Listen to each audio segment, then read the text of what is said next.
হেদায় নামে একটা কিতাব আছে, হানাফি মাযহাবের প্রসিদ্ধ কিতাব। দ্বিতীয় খণ্ডের 593 পৃষ্ঠায় একটা কথা উল্লেখ করেছে, সেটা হলো যে জমিতে খাজনা দেওয়া লাগে ওই জমির ফসলের ওসুর দেওয়া লাগবে না। আপনারা বলেন তো এই কথা ঠিক কিনা? ঠিক না? আমি তো জমিতে খাজনা দিচ্ছি, ওসুর দেব কেন?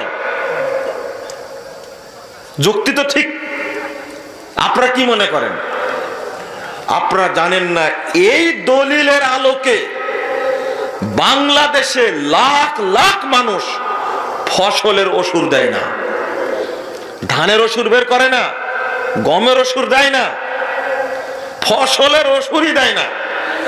মসুর হয়, ওসুর দেয় না। আরো যত ক্ষেত হয়, ওসুর দেয় না। ওদের দাবি হলো যেহেতু জমিতে কি দেই, খাজনা দেই, খাজনা জমিতে ওসুর লাগে না। দলিল কি? হেদায়া কিতাব। আমি কথাটা উপস্থাপন করলাম এই জন্য, হেদায়ার লেখক এ তো 593 হিজরিতে মারা গেছে, অথচ এই হাদিসটা তিনি নকল করেছেন বাইহাকি থেকে। কোথায় থেকে?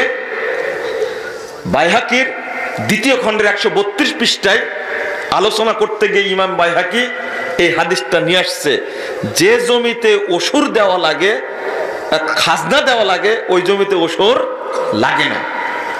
ইমাম বাইহাকি কি বলেছেন জানেন? এই কথাটা উল্লেখ করে বলছেন ইসনাদুহু বাতিল, এই হাদিসের সনদটা মিথ্যা, বাতিল। হেদায়ার লেখক সেখান থেকে উল্লেখ করেছেন, হেদায়ার লেখক সেখান থেকে উল্লেখ করেছেন, কিন্তু দুর্ভাগ্য ইমাম বাইহাকির মন্তব্যটা উল্লেখ করেননি।